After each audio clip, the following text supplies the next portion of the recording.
The ancillary market resulting from indexing context within content, specifically video, will create an enormous secondhand market for any company wanting to be present within any of the contexts indexed. External connections, rights, and defined rights and privacies and so on, all done visually. Whereas this new world, the electronic world, is all acoustic, and it's a great big echo chamber where everything bumps into everything. So the world of espionage, which, after all, in the medieval world, spying and listening and overhearing people was the normal way of life because they had no privacy. In medieval courts, palaces, and villages and so on, there was no privacy. Everybody lived in public all the time, surrounded by servants, surrounded by everybody. And there was no more privacy than there is in an American home. There's no privacy in an American home. The American is a very peculiar person. He goes outside to be alone. He goes inside to be with people. Whereas all the other people in the world go outside to be with people and inside to be alone. But this is the exact reverse in America, and the reasons are very complicated. But I happen to know the reasons. It took me a long time to find out why. But anyway, it's changing now. With television, the outside is coming inside. And people now go outside to be with people. That is, the young people do. The kids do. But their parents don't. The parents still go outside to be alone. And an American goes to a movie to be private. And that's why he will not tolerate advertising in a movie. Whereas a European goes to a movie to be public, and he has advertising. On the other hand, he will not tolerate advertising on radio or television in his home. Google and Amazon have filed patent applications that outline an array of possibilities for how their devices could monitor more of what users say and do. The information the devices obtain could be used to identify a person's desires or interests, and that data could then be mined for ad targeting and product recommendations. This is happening amid a growing data scandal involving Facebook and Cambridge. This is too much. But we will put up with advertising in our homes, but not outside. Conversations are not being had by people. So it's crazy, and at least it looks crazy, but there's a big rationale behind it. It's a hidden rationale. Well, let's come back then to Copernicus.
I mentioned the telegraph miming the telephone, but long before the telephone was invented. The higher the definition of the image, the closer you go to hardware.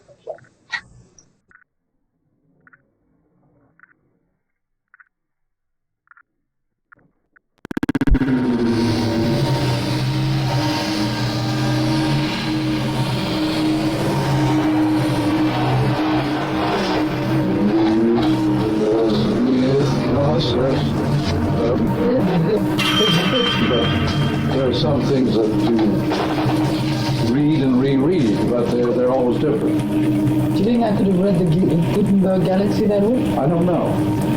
But actually, you see, all you need for the Gutenberg galaxy are maybe a few basic.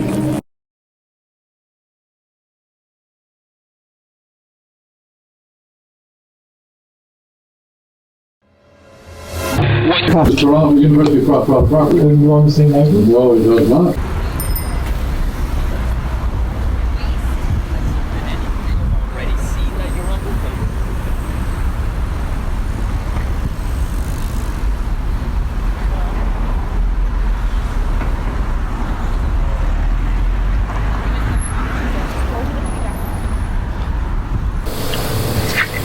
This is U of T property. I'm retained by the U of T, not by someone. No, this belongs to the U of T, and they undoubtedly will be reclaiming it before long, and will turn it into a little chemistry lab for $2,000. And there's a little sink over here for chemical we clean these things up forever. Which is a reversal. That's a flip flop. Gradually, I think he was quite pleased to take me to the canteen with, or the dining room or whatever you call them. Right. With him, because he was at the time. I don't know what happened afterwards, but at the time he was really badly treated by the university, by his colleagues. Ignoring the semantics in the dictionaries.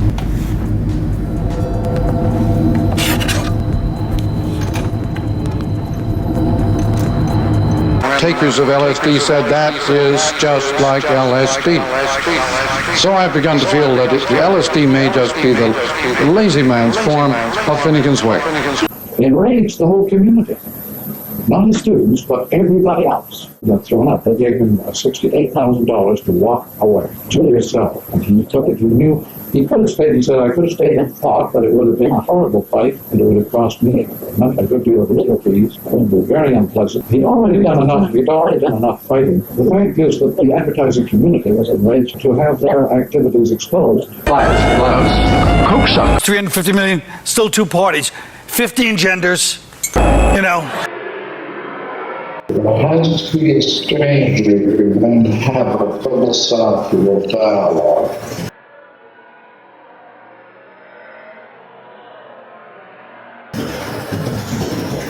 Otherwise, you're going to go gossip.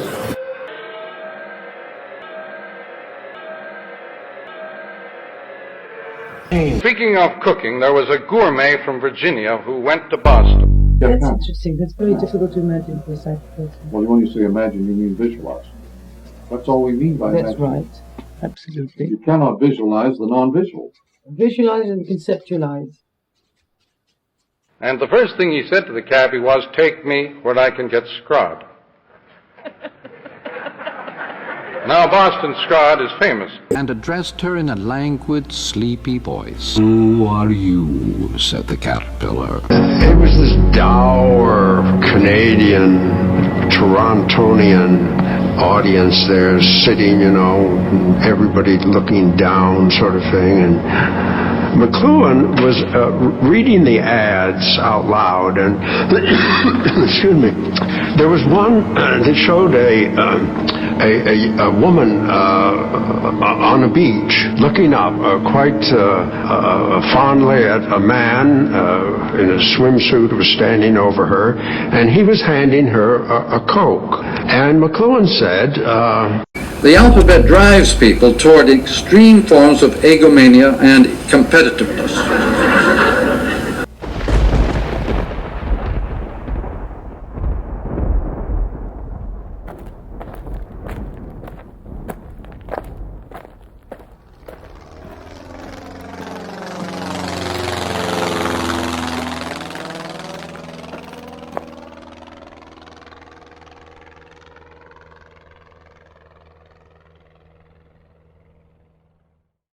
But that is only by people who take it seriously.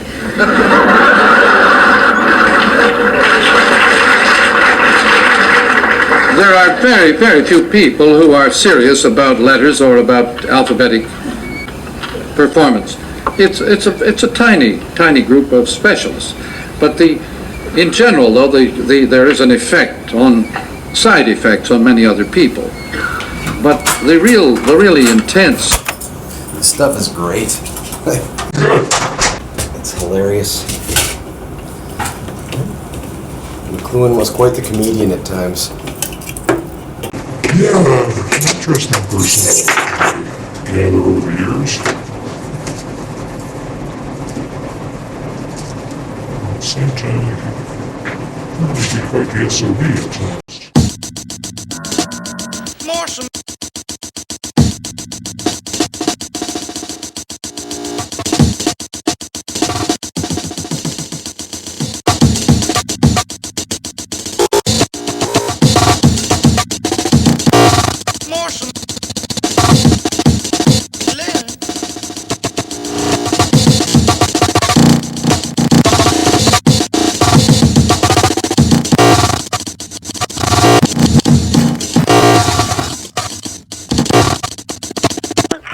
Me coming from Paris and London at the same time, you know, gradually I think he was quite pleased to take me to the canteen with, or the dining room or whatever you call them. Right. With him, because he was at the time, I don't know what happened afterwards, but at the time he was really badly treated by the university, by his colleagues and things. And I think he was quite pleased to take me around. Well, this business that Dan Seegan refers to then is bringing the rock or music world into line with Western industrial practices. Whereas if each commodity is different, then you don't have that feeling of corporate power. What about security? I don't know where that feeling comes in. Do you think that it comes in here with wearing the same as everybody? Feeling like everybody is the most secure feeling. It's a way of hiding? Yeah. The incapacity of a visual man to relate to an acoustic world. I live in a perpetual disagreement with my public. Yes.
Sitting, everybody looking down sort of thing. And McLuhan was reading the ads out loud, and excuse me, there was one that showed a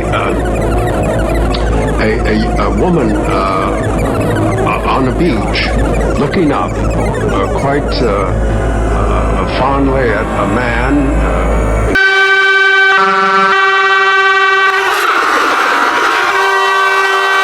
I make the discoveries. There's a book by Thomas Kuhn called The Structure of Scientific Revolutions, in which he observes Scientists have, as he points out, through 2,500 years of Western history, tended to oppose all scientific discovery whenever it has been made. People don't like anything new, anything that requires adjustment. A poet can learn more history in a single instant of any. There was one that showed a historian can make a woman on a beach looking up quite fondly at a man in a swimsuit was standing over her, and he was handing her a Coke. And McLuhan said, he can disapprove of every moment, but he goes on listening. He knows what's going on. He knows that it's an abomination. As may well be. But I mean to say, as we do when we're subjected to advertising. You have to stop trying to connect anything with anything anymore, because in Einstein's world, everything happens at once. Coke sucker. And the whole group froze. Yeah, it's beginning to cook now. Trying to spot processes. Pattern recognition is new because when things move at very high speeds, then everybody can begin to understand for the first time in the world what gives. Familiarity breeds consensus. It teaches you how to see and feel and know yourself. The ultimate form of propaganda is the mother tongue. Sort of thing. And of course, that's exactly what it was. He hadn't made that up.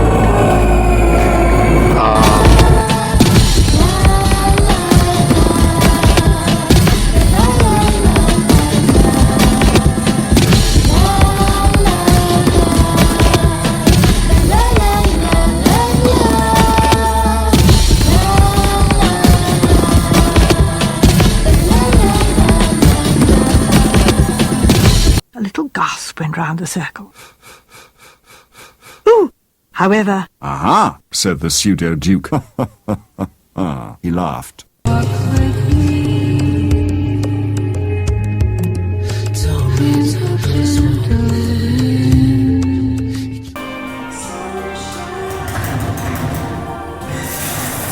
Some of my puns are trivial, and some are quadrivial.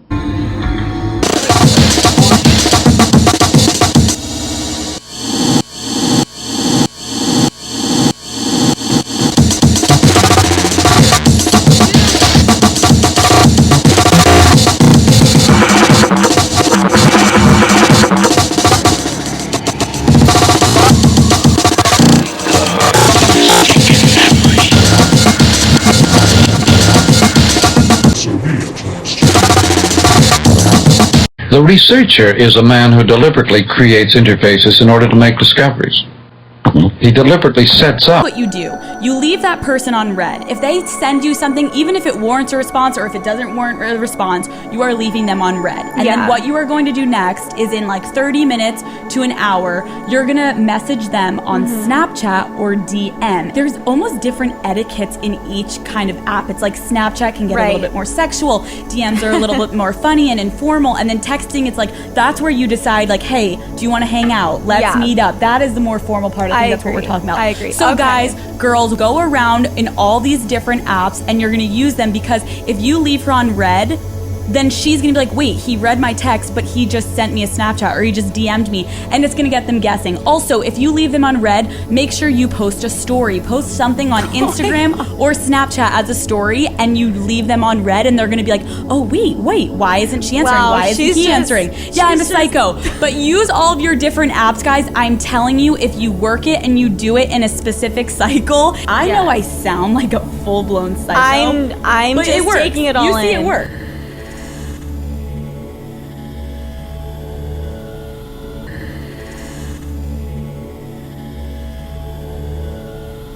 All right. Sets up situations that will mutually irritate one another until they suddenly get a flash. Insight. Yes. The real gripe we have about the beats and the hippies and the teenagers and teeny boppers is that they're so primitive. That's right. And we're trying to force them back into a literate context and sort of down rover. And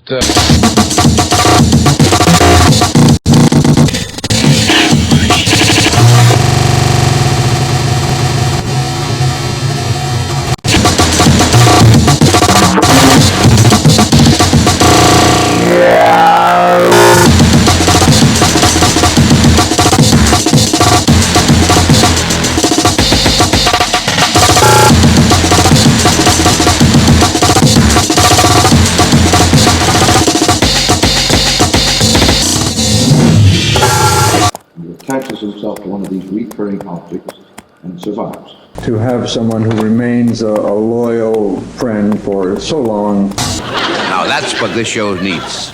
More whimsy. Oral tradition emphasized memory and training. We have no history of conversation or of the oral tradition except as they are revealed darkly through the written or the printed word.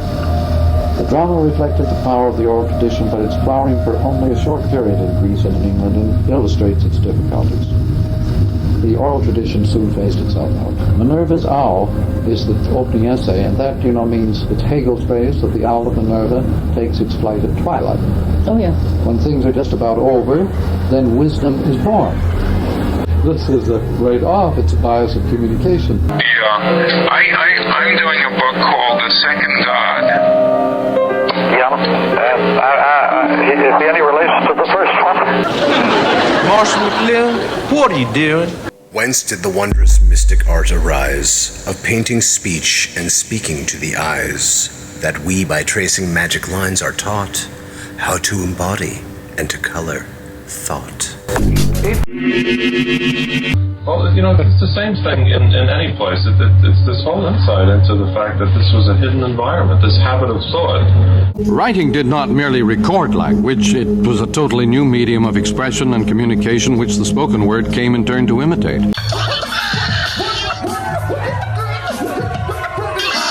Listen, it plays it all by ear. Let me just ask you. Any classic No, Descartes can be put on one page. So can Plato. And Aristotle. Everything they ever had to say could be put on one page. Wait, let me just ask you this then. Then you must have anticipated the reaction of an audience to the style of your book because you realized that they were used to reading. I expect them to be enraged, yes. We don't understand information movement and image making at warfare at all. We call it advertising. Actually, Madison Avenue is a major military operation. Vast military operation. If we had the slightest consciousness, pattern recognition, and military operation of empire building and icon making, if we had the slightest consciousness of social responsibility, instead of just a sort of a private subconscious, totally inadequate to our technology, we would teach our children in our schools how to protect themselves against media fallout and advertising fallout. We would teach our children in our schools how to protect themselves against media fallout and advertising fallout. We don't understand information movement and image making as warfare at all. We call this advertising. Actually, Madison Avenue is a major military operation, vastly aggressive, and out to conquer empires, territories within the human heart, the human senses. It is a huge military operation of empire building and icon making. If we had the slightest consciousness of social responsibility, instead of just a sort of a private subconscious, totally inadequate to our technology, we would teach our children in our schools how to protect themselves against media fallout and advertising fallout. And then I think Marshall was getting together a little group, Carl Williams. And the figure of work creates a ground of unemployment. And it's literally, and knowledge, every new discovery of man creates a vast new ignorance. Political and educational was set up for very slow speeds on the printed word and railways.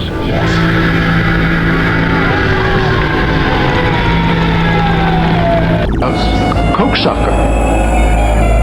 And the whole group froze. Which occurred with the advent of the written word. Well, it's the same thing in any place. It's this whole insight into the fact that this was a hidden environment. Of the written word. This habit of thought. The word became the static symbol, applicable to and separate from that which is symbolized. It now belonged to the objective world. It could be seen. It was a thing. Now came the distinction between being and meaning. Baby, this thing is bigger than all of us. Of painting speech and speaking to the eyes, that we by tracing magic lines are taught how to embody and to color. Understand for the first time in the world what gives. Familiarity breeds consensus. It teaches you how to see and feel and know yourself. The ultimate form of propaganda is the mother tongue. sort of thing. And of course, that's exactly what it was.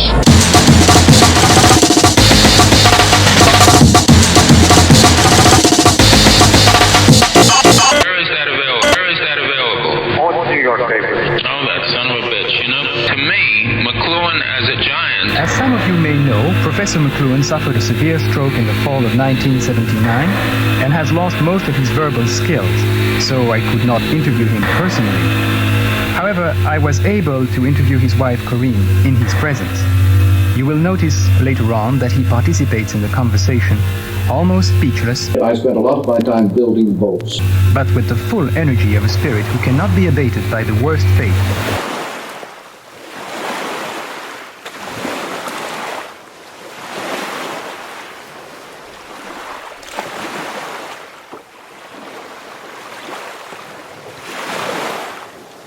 That would be called a world expert in communications.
The cheap west of the New Yorker. What makes a person it's potting up and seizing up and will not yield representative. Whatever you say, do not blame the millennials. Only freakouts.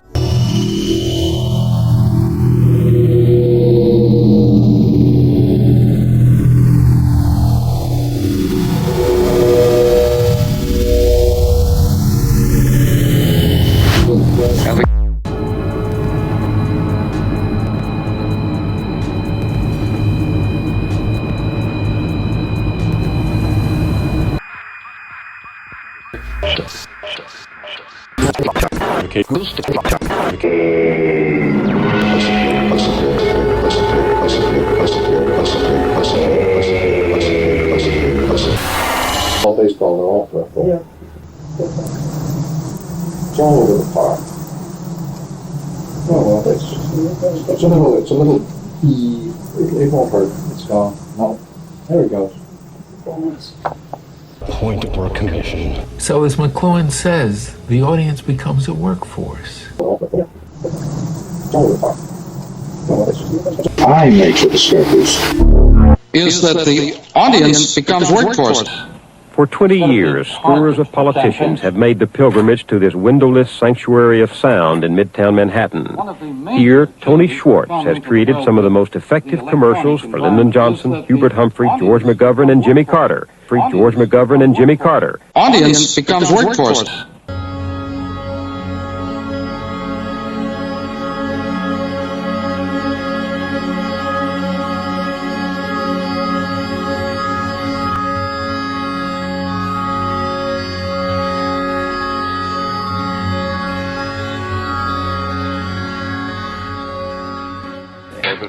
West 56th Street. 455 West 56. Yeah. All times present. Well, let us begin our electric environment. Whether Macy or somebody else sells the toy doesn't make any difference. Pero ayudar como, o sea, nosotros lo que hacemos es solo ayudarlos a que tengan más clientes, solo por. Yes, I know just what you want. At Schoenfeld's on Lexington Avenue. Only $8.50, a wonderful bargain. Schoenfeld's? We don't carry that brand, but I think Gimbals does. Let me see. Yes, here it is. I thought I noticed it before. John Fells, I don't get it. Oh, I keep track of the toy market pretty closely. Does that surprise you, sir? Surprise me.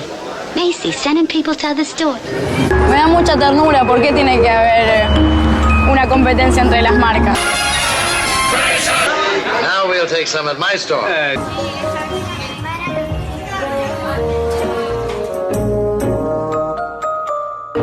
Well, listen, I want to congratulate you and Macy's on this wonderful new stunt you're pulling. Imagine sending people to other stores. Public service ahead of profits. And consequently, we'll make more profits than ever before. You said it. Imagine a big outfit like Macy's putting the spirit of Christmas ahead of the commercial. It's wonderful. Well, I'll tell you, I never done much shopping here before, but I'll tell you one thing. From now on, I'm going to be a regular Macy customer. Personally, I think it's a wonderful idea, too. Because I know guys come on your show sometimes and you see them and they look good and you want to know what they're wearing, but you're too afraid to ask. You think so?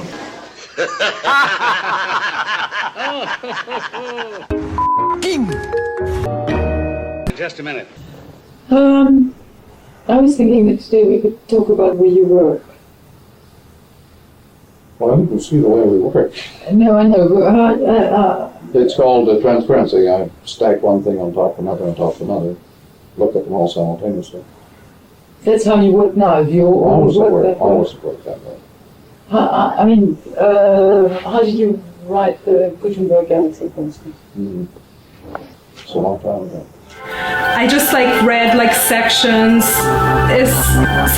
as I needed them when I was writing. Structural, thank you. But I remember the afternoon, we proofread the book in one afternoon, and we had our group of some of my students. That the audience becomes workforce. So as McLuhan says, the audience becomes a workforce. Our group of some of my students. We got about 35 young seminarians who were students from here. They all came over to the library and had books. All the books in Gutenberg Galaxy, they're all laid out on 16 tables. Yeah. And they sat down, they proofread the whole book in one afternoon. 35 boys. Each one working on it? Chapter? With two people working on each. Chapter. One reading with the eye, one reading aloud. You have to proofread that way. Really? Oh, yeah. You can't one person can't proofread very well. But usually two people. You have to have someone to read the text out loud while you look at the other text. And there were no mistakes there? I don't know. No complaints. That's the way it went to the press. Have you ever reread your books? No. You never look at them at all? Why would one look? I don't know. I can't think of any reason. Most writers will look up to remember how they thought at that particular time, or whether their ideas have changed, or whether the seeds of that new idea. See, I never use ideas. I always use just ways of seeing. It's like a painter. It doesn't use theories to paint, you know. You use your senses. Next is my page 19, speech 1, innumerable confusion. I don't think you can quite get away with that phrase. Innumerable is so suggests numbers. Except the confusion is singular. I don't know. Do you like the phrase innumerable confusion? Innumerable confusion. Well, it's part of it. It's part of what? It's part of the confusion. Okay. You're miming. Miming on that. Yeah. On Airbnb, the knowledge you display on Coral, the knowledge you display on Videosity.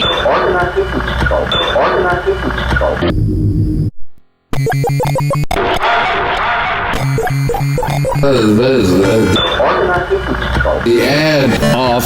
This is.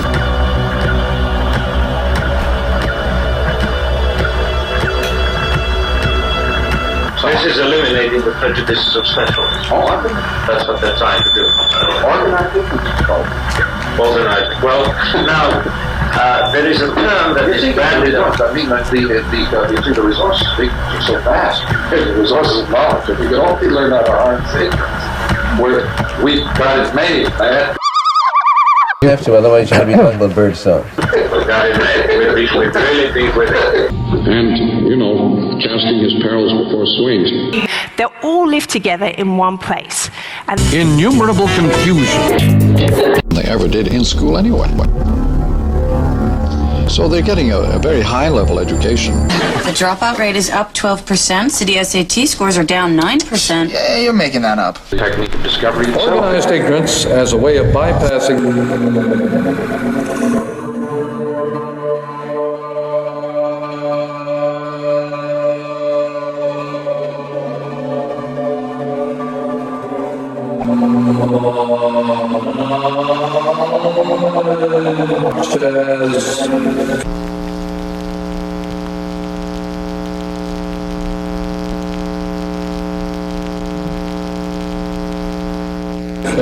confusion and as block to discovery brings me on to the subject of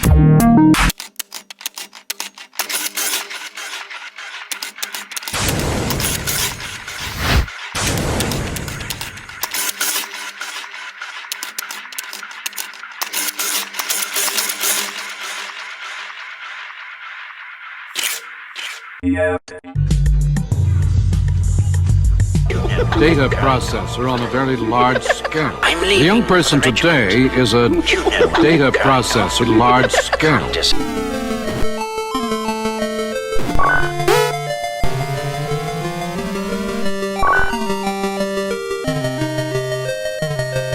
Can you take me to Winnipeg? I will someday.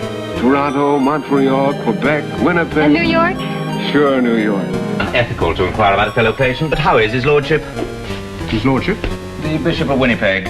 Oh, you know the bishop. My aunt's first cousin. I heard you were treating him. You know, you're behaving just like I did last Tuesday night in Winnipeg. I'll talk about the general strikes in Seattle and Winnipeg. and with all its effects, social consequences carefully. Marshall McLuhan, the director of the University of Toronto's Institute of Culture and Technology, has done a great deal of research into the question of audience participation in the electronic media, and he's achieved quite extraordinary insights into the way in which it determines the participational level of the audience. The tendency of the audience.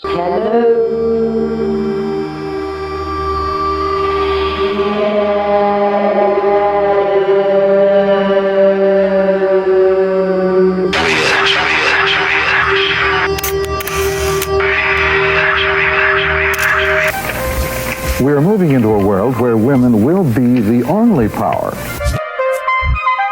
The power of giving effect without thinking.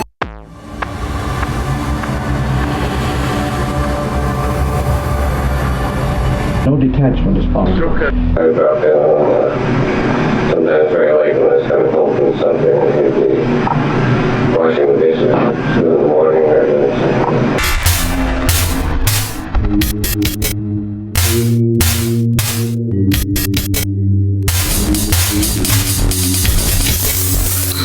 David Carlton Williams.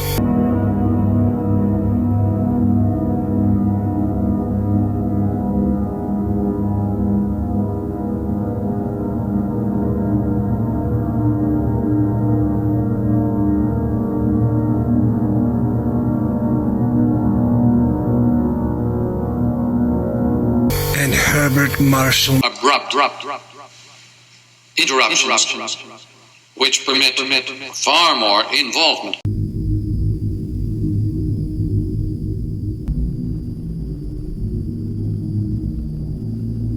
Well, then we're not heading for the apocalypse. Who knows? The apocalypse, which way? McLuhan. mythic. Thomas Aquinas today, and until I do, I don't think it's quite fairly. Long about he had whiskers on his chin again, long came the wind and blew them in again, poor Michael Finnegan begin again. By the way, speaking of sick jokes, there was a Toronto nightclub recently where somebody said, "Are there any sick jokes about Marshall McLuhan?" Revealed a consciousness about happiness or about the childhood and so on. Who is Marshall McLuhan? Was the question.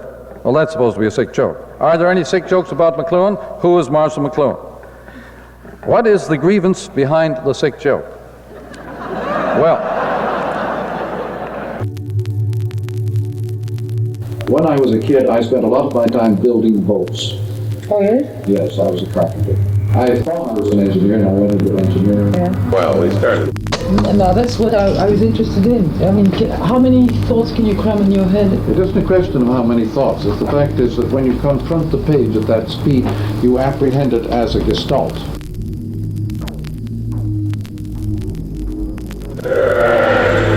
Re-engineering.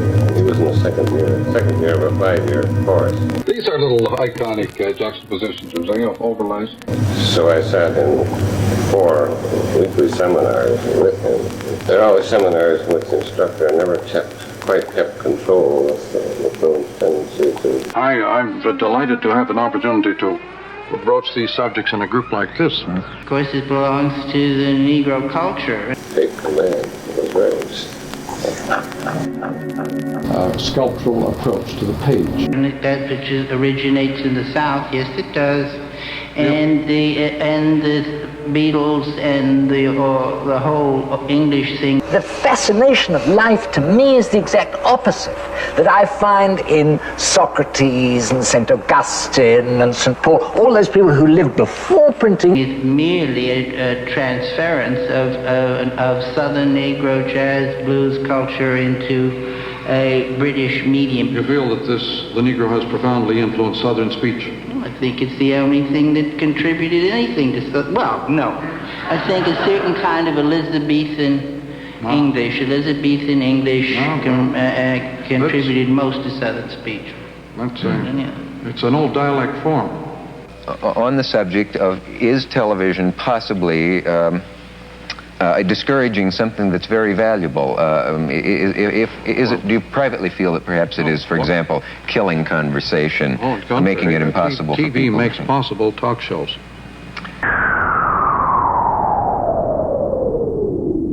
I thought there was lightning in my house. It makes talk shows possible. It demands audience participation. You cannot have a TV show without an audience. But they don't do any of the talking. They sit there and they participate the way they do in football, and without a public, there is no game. And I'm not wanting to take over the show. You go ahead. How will right now be transmitted later? Oh, you weren't, nor were you accused of that. Maybe I can't ask you this thing then that I've thought of asking you. Easterbrook likes to talk of your taking over seminars and becoming the professor. For Edmonton, yeah. Do you remember that? That early age? Every moment. He remembers that you would captivate discussion in such a way that the professor became obsolete. You never know what you're going to encounter next. Somehow we got on instant playback just now before we came back. I thought that Mr. Sayers would be an ideal person to have a word about the effect of the instant TV playback on a football game. Not before writing. Oh, well, if you like. By the way, there's a wonderful book by Eric Havelock called Preface to Plato, in which he just mentions in passing that what Socrates' great contribution was to the dialectic was the ability to say, would you mind repeating that, please? Somehow we got on instant playback just now before we came back. I thought that Mr. Sayers would be an ideal person to have a word about the effect of the instant TV playback on a football game. Well, I think it's made TV watching, more people watch the game now because they can see the instant playback. They can see blocks they didn't see, and this has put a lot of focus on the line play, where they see the great backs run and the quarterbacks run, but now they're watching the great blocks thrown by the line. This kind, the Socratic irony, the Socratic questioning, was a playback. With the coming of writing, the possibility of playback came into human society for the first time. Socrates was very much a product of technology, new technology. Well, I dance with the speaker till you hear it blow, then plug in a headphone, cause here it goes. And I'm sending it out to me. And yeah, cause you know I deserve a shout out too. Yeah, send it out to me. Handle it.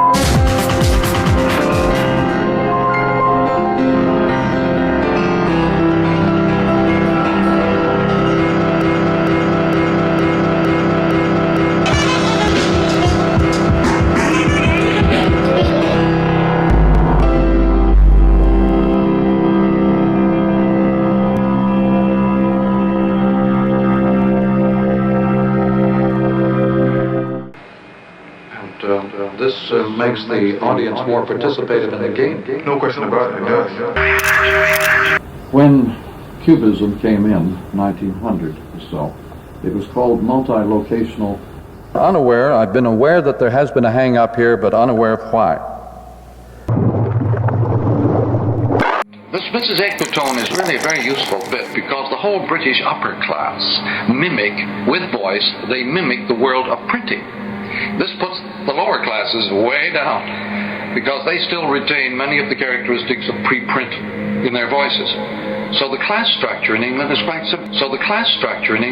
simply simulating print with the voice. Tell dear Mrs. Equitone I bring the horoscope myself. One must be so careful these days. Now, Equitone, notice, is the name of speaking in prose. Tell dear Mrs. Equitone I bring the horoscope myself. One must be so careful these days. You see, you talk as if you were on a printed page. Equitone, yeah. Yes. Equitone. Odissea 14702 prima.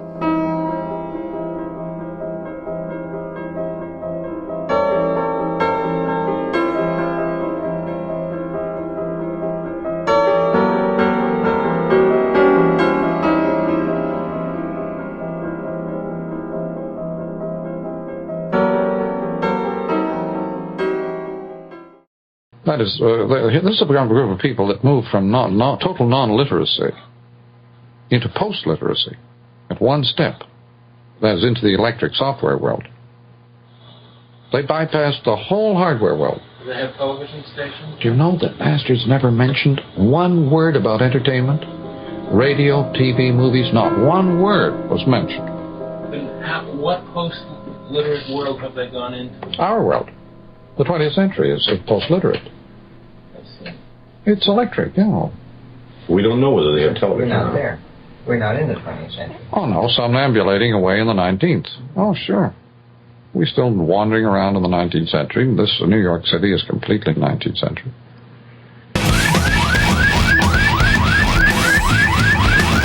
Excuse me, I am lost. Please help me. 对不起，我迷了路，请你帮忙。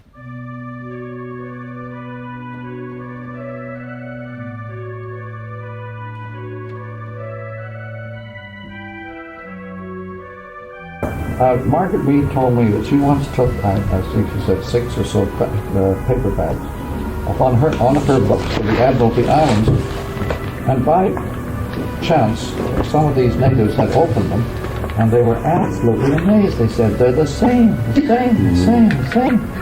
had never occurred to them that a book was something that's the same as another book. And the printed word hit them like a ton of bricks. It is actually a magical form. Rapid, by the way, magic is itself a form of repetition. Rapid, by the way, magic is itself a form of repetition. Rapid, by the way, magic is itself a form of repetition. Rapid, by the way, magic is itself a form of repetition. And print is a magical form. Why? We didn't have separate rooms at that time, and we would divide the receivers. and we'd find a very good point in the crystal for a program. And give them the problem and not the answers. Then that is definitely a positive point in favor of the mass media. Well, again, you're making a value judgment. I'm not making any judgments about the mass media. I say, if you want to solve these problems, give them to the ignorant. Don't give them to the learned. But you do want to solve them, don't you? Of course. And we'd fall asleep with the receiver on the pillow and our ear against it. How to spell. We're playing 2,500 years in reverse. The huge smog of inky blackness that was settling over the mind of Europe. Which these people? Yeah. Oh. Did you feel... I was, for example, at Cambridge, I was amazed to discover that a large proportion of the undergraduates, they were like high school kids from Canada. Stupid.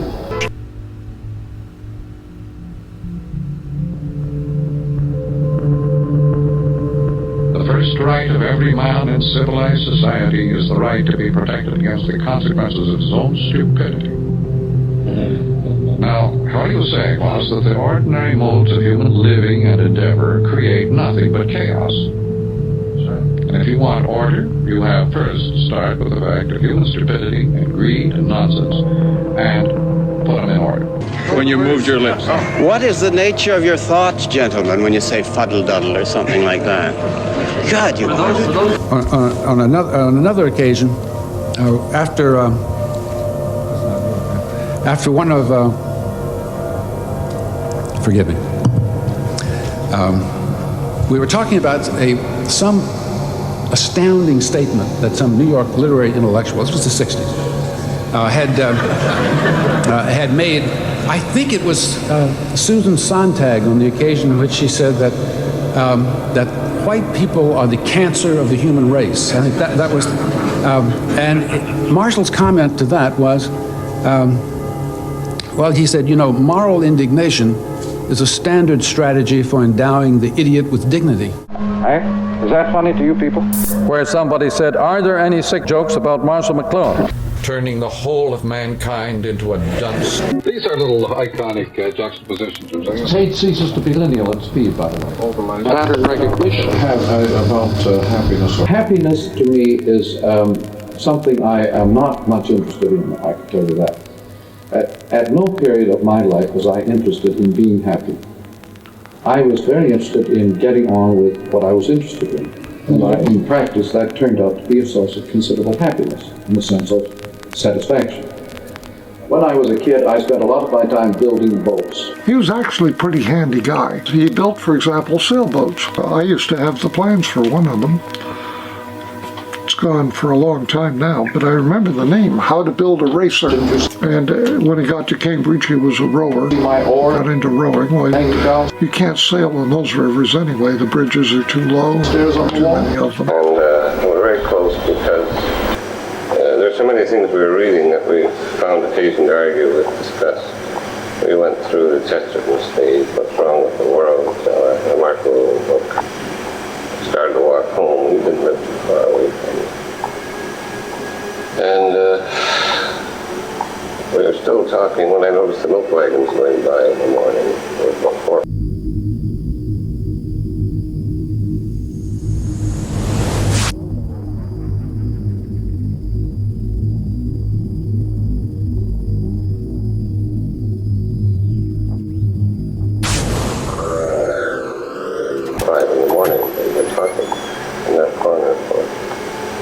Roughly 4 to 5 hours somewhere, completely unaware of time and the genius of Chesterton and his paradox.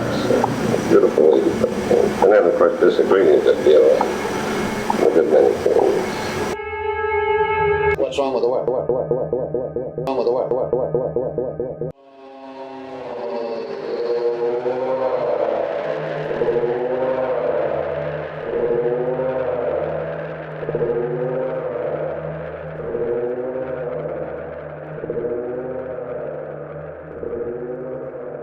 That's, I think, true. Except, again, that I had luck. I met people, too. but it was mainly a literary activity. A book by Gilbert Keith Chesterton, What's Wrong with the World? Yes, handed to me on a Winnipeg street by Tom Easterbrook.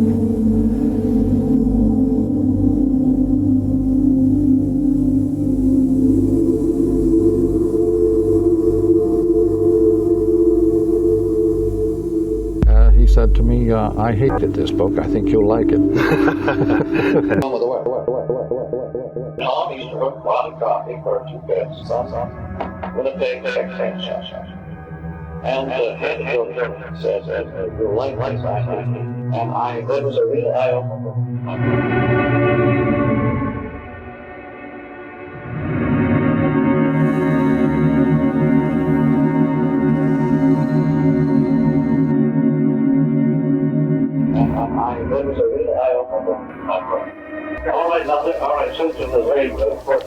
So as you live in smaller and smaller space electrically, why things that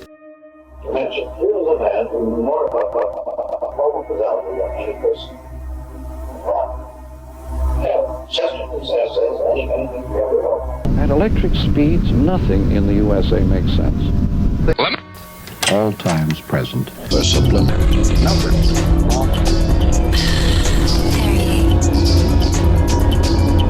I was a network administrator for the NSA.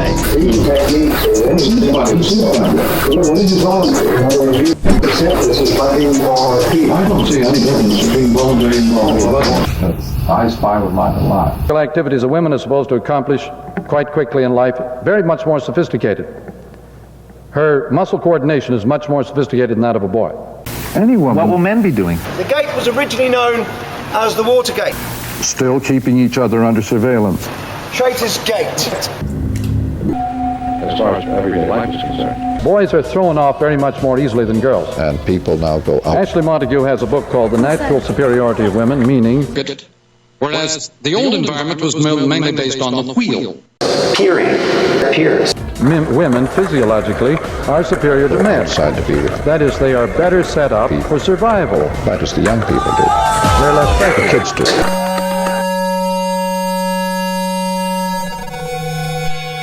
We spy by eye. That's what a spy means, and espionage means using the eye.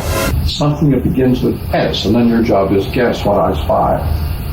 But no, the Western man is a visual spy, and he prides himself on the private eye. So our detectives are called private eyes. It would be meaningless to a Russian, a private eye. My gosh. But because they're all public, but they do the same job. No, but they don't use the eye.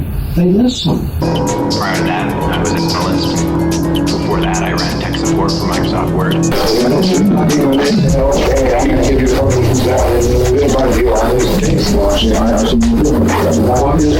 The gap between the kid and the politician is... They know exactly how many almonds that each one of us is eating. There's a breakdown in the trust among our people, and the pool broadcasters in Philadelphia have temporarily lost the audio. It is not a conspiracy against Governor Carter or President Ford, and they will fix it as soon as possible. This is called Operations Research. There are books on it. How did you watch the debates? On a number of television sets? Yes, I saw it on black and white and 2 different kinds of color. The CBS color and NBC color. They seem to be quite different on the set I was watching. Well, it might have been the set. It might have been the set. And with all its effects, social consequences carefully dramatized. On the other hand, the glorious moment... The trust among our people and the... Finnegan's Wake is a drama. It's a play. The pool broadcasters... was the rebellion of the medium against the bloody message. And the actors in the play are the media themselves. The medium finally rebelled against the most stupid arrangement of any debate in the history of debating. Why was it stupid? Not from a scripting point of view. The satellite worlds put around the globe puts a proscenium arch. The whole of the planet becomes a stage. All the world's a stage now, literally. Shakespeare at the globe said all the world's a stage. We on the globe now see. Scripting point of view. All the world's a stage. Things that man had forgotten long ago. Hidden ground is destroying them. It's looking at the new electric as a body. It was always based on intense awareness of a public purpose beyond hope. You always assume that the public is absolute. But we now live electrically in a non-Euclidean world. The Euclid has been phased out because the eye has gone back into the rest of the sensorium. He says aphorisms representing a knowledge broken to invite men to inquire farther. I've taken children's recordings and shown that their concept of media is identical with their concept of God. Anyway, Look, now that's very important. The discovery that when you're on the telephone... that is the God that is dead. That is the only one that is being observed. The Newtonian universe, the God who manufactured that universe is dead. That's what Nietzsche meant. You see, I was studying the effects of the church in literature, in history, in society. The discovery that when you're on the telephone or on the air, you don't have a physical body. Yeah. When you don't have a physical body, you don't have an identity. When you don't have an identity, you don't have any morals. Is the old Renaissance book religion versus new software masquerading as mystical body. So we've lost all, not only goals and objectives, all gone, but our ethics are gone.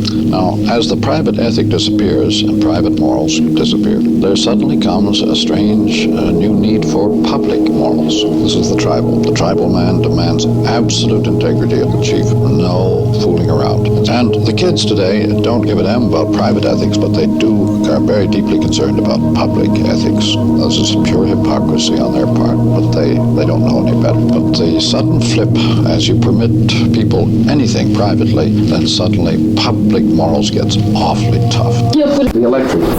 He's not really threatened by the immigrant. He blamed the immigrant. Oh, yes, exactly. The data is not very strong on that. So what? If computers can do it better than us, then what's the difference? Paranoia, though, comes from the Which makes it phasing out of the American way of life by electricity. No.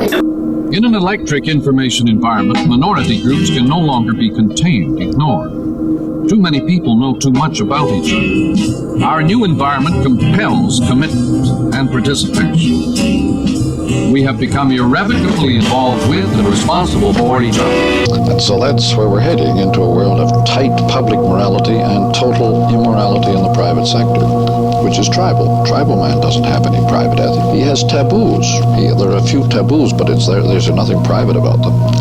So from now on, our morality is going to be survival kit, and the tribal chief has to be perfect because their survival demands that. So that's going with that revolution. Then is we mentioned from hardware to software, which is the end of the old industrial age. The big business today is espionage, not making motor cars. The big business today is designing environments, designing huge social service programs that affect everybody. The designing of environments. Since Sputnik, the only thing you can design now is the whole planet. I believe. Dagwood is very, very weak Dagwood. Don't think you'll find any more panic about communism in North America. Well, it's receding, but... No, we've already moved over into communism. The new software environment is sort of tribal communism, isn't it? On a huge scale in North America, in the sense of accepting socialist services in the 20th century. So I mostly seem to IG Story. Politics have moved completely into show business, and increasingly so since Watergate. It is big show business. Totally. Policies no longer matter because whether your electric light is provided by Republicans or Democrats is rather unimportant. Is rather unimportant compared to the service. Debunking serious things and serious people. Erasmus's praise and following, Rabelais' Gargantua. These are Menippean satires that are debunking serious people. I'll send you this article that was done on the Carter and the media.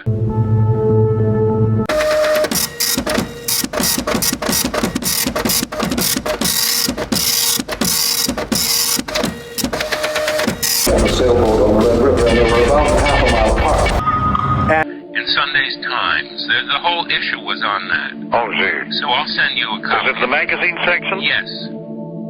Sunday's Times. And the article that refers to both of us is the one by I forget. One second, I'll get it and I'll tell you. Hold on.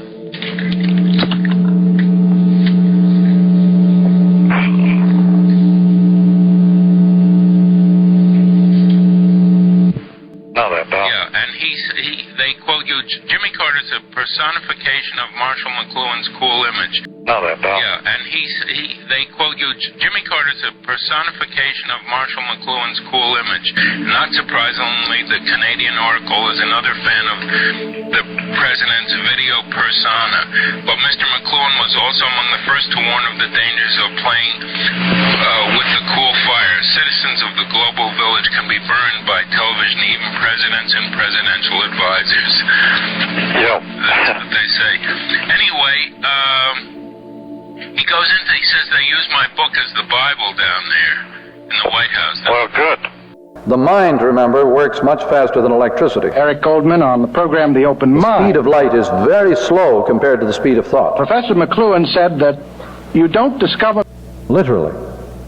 The speed of light is not a fraction the speed of thought. In your experience? Because Dali only creates enigmas. When people say McLuhan is the enemy of print, they seem to forget that he has spent the last 35 years of his life in minute analysis of the printed page and in the minute teaching of kids how to spell. We're playing 2,500 years in reverse. Everything that happened from the 5th century So the eyes are put back with the rest of the senses? Yes. And this area that we're in, what do you call it mostly? I would mostly call this Osborne Village.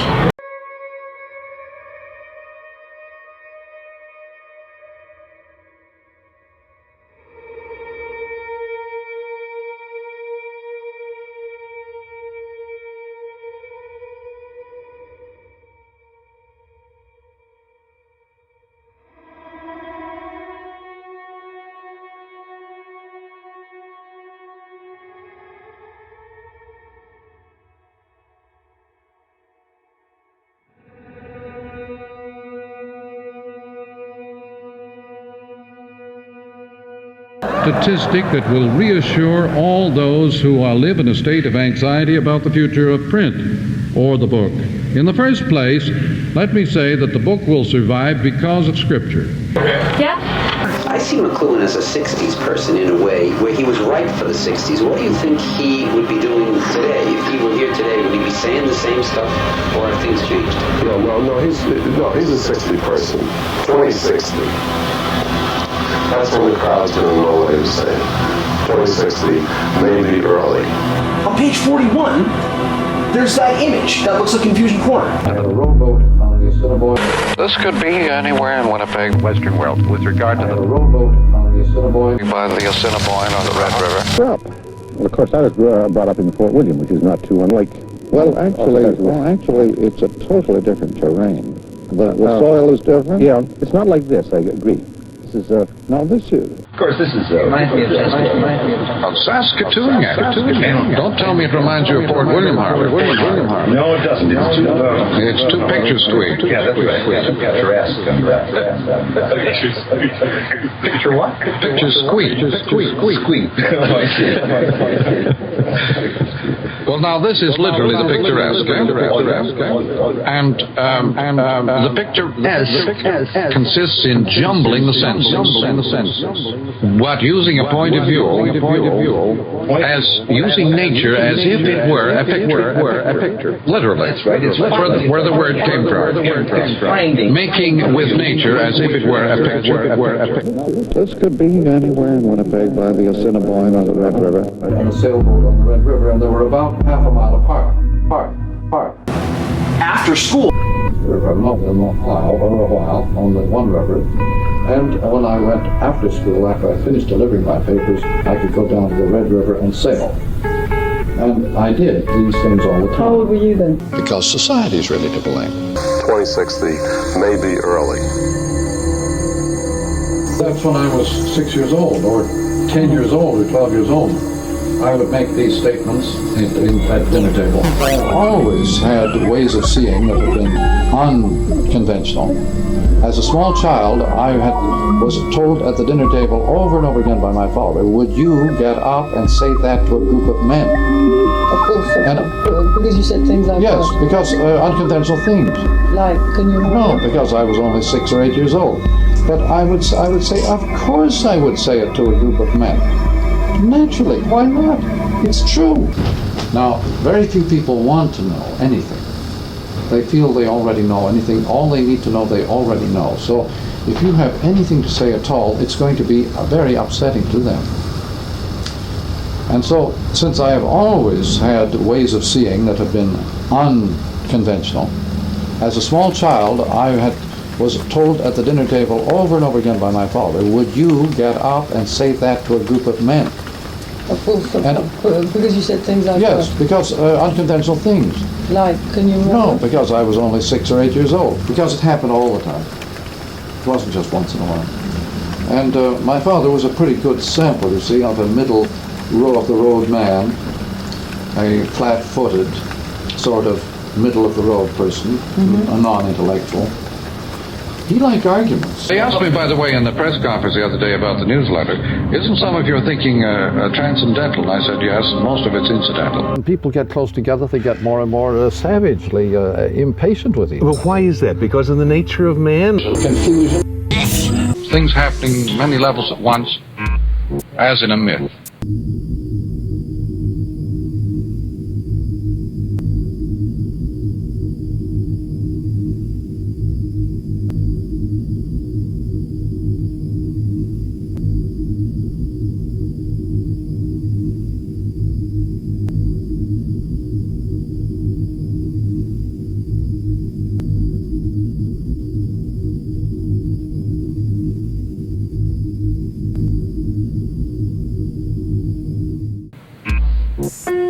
The word, I think I've mentioned once, is mythos in Greek. Word is myth. In an information age, the whole culture becomes word. Gonna get them guessing. Also, if you leave them unread, make sure you post a story. Post something on Instagram or Snap. Confusion. Quote, we are the sex organs of the machine world. You know, that one day we... Okay, I'll buy that. Yeah, McLuhan was brilliant. And that quote has always been one of my favorites. Because, okay, what are we doing? The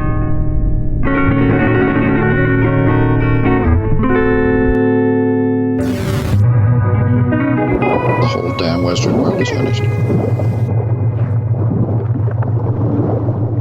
Everything that happened 2,500 years ago with the discovery of writing, at least phonetic writing, every pattern that developed from that world of the visual orientation of man, all the laws, all the philosophy, all the individuality, all the civilizations. The period of the Civil War, the big electric event that was dawning on the world was the telegraph. The telegraph had become commercial by about 1840 and had a profound effect on news gathering.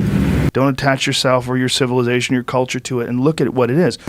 All the civilizations, literally civilization, the ideas that grew out of that world. The Chinese ideogram is a wonderful instrument of unified sensations. It is so richly unified that most people in our 20th century have begun to study it very carefully as a corrective to our highly specialized alphabet. And the visual space is the space in which the eye operates, where no two things can be in the same place at the same time. And this is one of the strange results of electronic circuitry in which you have everything going on at once, including no division between actors. Though he was considered a prophet of technology and modern communications and so on. He was a scholar. He was a Catholic and he was a medieval scholar, and his understanding of things was very much conditioned by his awareness of history and past cultures.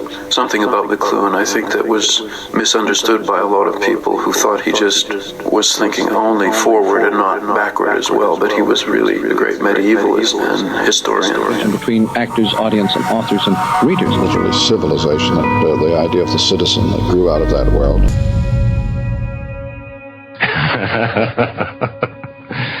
No, I don't think so. I think that there's a tremendous potential for education in this, in that particular mode, in terms of pattern recognition rather than data assimilation. Civilization, the idea of the citizen that grew out of that world, finished. ただの機械なんだぜ。それは差別発言だ。発言の撤回を要求する。僕たちは非迫害主義者だ。被害にないよ。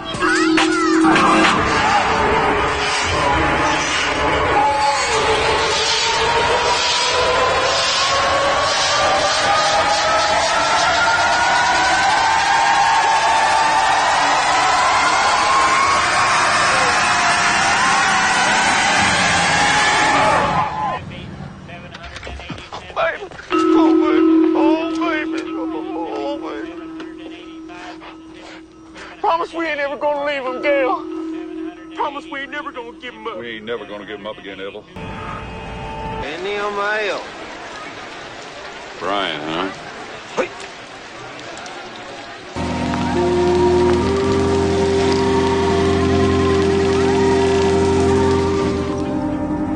And at some point, I think that technology is going to fuse with us. Yes. And we're going to become... It's already happening. Yeah. Elon Musk talked about it on my podcast, that we are cyborgs. You just carry it in your pocket. It's a phone. It answers any question you want. You can talk to it. It'll give you the answers instantaneously. It navigates you. Mandatory magic. Sure. Sure. You mean say? I'd like to call myself a unicorn.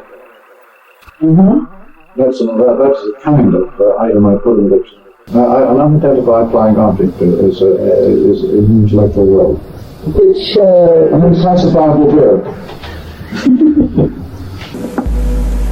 Service environments have taken the place of political policies. Service environments have taken the place of political policies. Service environments have taken the place of political policies. Yeah. The fact is that the idea of sex as a consumer commodity, the love goddess assembly line, came in with Hollywood. It began with the assembly line of the 19th century. It reached its peak with Hollywood, and the real world pouring off those images. I'm right in this, Philip. It would not specially preoccupy a radio audience or a movie audience. The world of this vulgar, trashy advertising. It tells you exactly what you're heading for, 30 years before you get there. The idea of using a movie or a radio program as a way of achieving personal perpetuity of fame is a rather doubtful procedure. Or of having this need for perpetuity of fame in the future induced into you by watching such media. That's true. A world we ignore. And Therefore, all media, not just the newspaper, uses bad news as a way of selling ads. All news is fake. All news is fake. It's pseudo-event, it's created by the medium that is employed. It's pseudo-event, it's created by the medium that is employed. Colossal fiction. There is no honest reporting. The word fake, actually, and the word fact are the same word. They both come from Latin facio, meaning to make. On any medium, it is all fake, necessarily created by the medium in question. And the results of their efforts are expanded worldwide, much better than any art gallery can do. Okay. Which means hieroglyphic. Intelligence is recognized as a global resource. That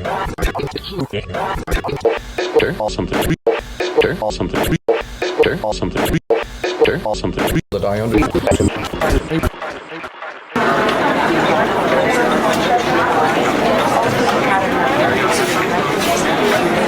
Engineering to tackle a particular problem in mechanics. You bring in people from biology and psychology. You bring them in from all over the mess. Period. A tribal grouping of human beings by electronic speed has taken over a corporate family from the little nuclear family. No, I these days I just stay in and read Amazon reviews Most people read ads about things they already own. of things I already own. So the kids today no longer feel limited to their little private families. They now feel part of a very much larger family. Going too far. Since most of the effects, they don't read things to buy them, I think I'm just looking for a sense of community. but to feel reassured that they have already bought the right thing. I'm like, I wonder who else out there is mad about my blender. And I think they would find that if they tackled the problem, they would quickly begin to write the way I write. Harold Innis has the same problem. Yeah. His sentences are totally discontinuous. Yeah. Each one is a kind of little book in itself. And anybody who tries to read Harold Innis continuously goes mad. And because he wants you to use each of his sentences as a kind of world. Yeah. Not as a continuum. Not something in a continuum. But do you mean it totally seriously when you say that your books can be opened at any page? Any page, anywhere, yes. You're at the top of the intellectual tree. Is it a good sign for all of us that you failed grade 6? Well, I never heard about that. I think all of McLuhan's ideas had just sort of run their course. The show, which will ensure a great deal of popularity and representativeness to the show. And if you were a student in 1972 or 3, say, if you can think of a sponsor or who ignores the audience. Are you going to take Marshall McLuhan's class? Oh, I don't know. It's kind of passé. Maybe the CBC in Canada. So that means a big bureaucratic organization which feels it's quite above the needs of the audience. And so it creates a great many unpopular shows. He undergoes brain surgery and the doctors remove a benign tumor the size of a lemon. And that affected his thinking. How could it not affect your thinking? I wouldn't say they're especially interesting. They're just unpopular. And he was left actually unable to read. And he was left actually unable to read. And he was left actually unable to read. And he was left actually unable to read. And he was left actually unable to read. And he was left actually unable to read. And he was left actually unable to read. And to what extent the BBC is in the same boat, I don't know, but you might be able to comment. You did fail grade 6. No, I didn't. Our research made an error? Yep. Linear thinking again. Yeah, it's a... We were using the wrong hemisphere. Classification problem. No, I never failed any grade ever. But anyway, that doesn't mean I did superbly well at school because I wasn't that interested. In school? No, I wasn't very interested. But you've become interested. I've got interested since then. Marshall McLuhan, you must come back on another evening, and I'm going to start tomorrow brokering you for the CBC. We'll get it in a whole study of Marshall McLuhan looks at Canadian politics. I think so. That's fair enough. I'm going to pause briefly and be right back. Okay, so you say that Gladstone was at Confusion Corner. I've seen an aerial photograph of it. It's where Confusion Corner streets now all intersect. But one of the peculiarities and unexpected results of the speed up of electricity, telegraph, and so on, one of the strange effects on writing was an understanding for the first time of the creative process.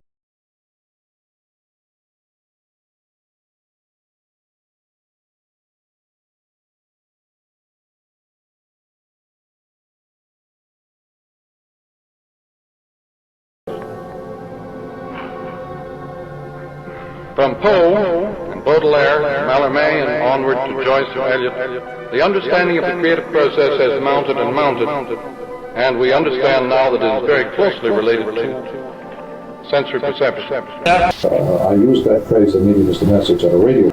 Let me reassure you people, I once spoke in 1957. TV is... in June to the radio broadcasters. The radio people. I was a radio con. At that time, they were terrified of the coming effects of television. The radio medium is unique, and the medium is the message.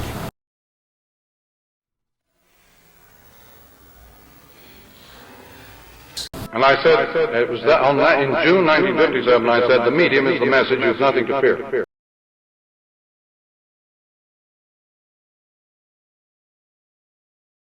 Does that apply to the I can say that to you. you. The book is a very special form of communication. It is unique, and it will persist. I would suggest that one of the main reasons for its persistence in the future will be scriptural study. The medium is the message, right? The sentence is the medium. The message doesn't matter so much. From the 3rd century A.D. to the Renaissance, the reason the book survived was scripture. Now, the medium took me a long time to find out what that meant. Gutenberg, the press reached out and grabbed antiquity for the first time. The Middle Ages had no way of printing ancient books. Gutenberg reached out and grabbed the Greek and Grecian realm and dumped it into the Renaissance lap as a huge pile of garbage. Siegfried Gideon has a wonderful chapter on anonymous history in Space-Time and Architecture.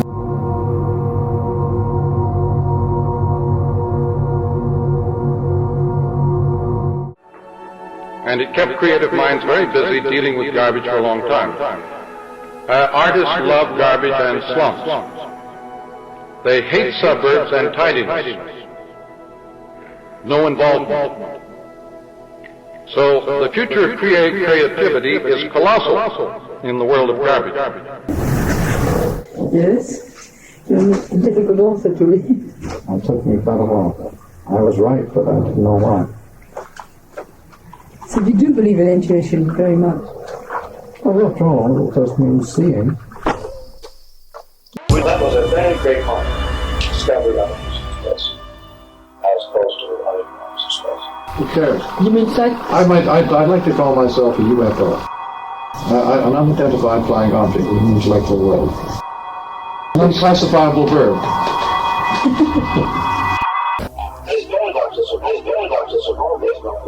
All situations are made up of an area of attention. Figure. Human interactions often end up called figure. Hi, Marshall. Hello, Tony. Happy birthday. Well, thank you. Do you keep a list of those? No, but I saw it on the news today. Oh my gosh. You're a public figure. Oh gosh.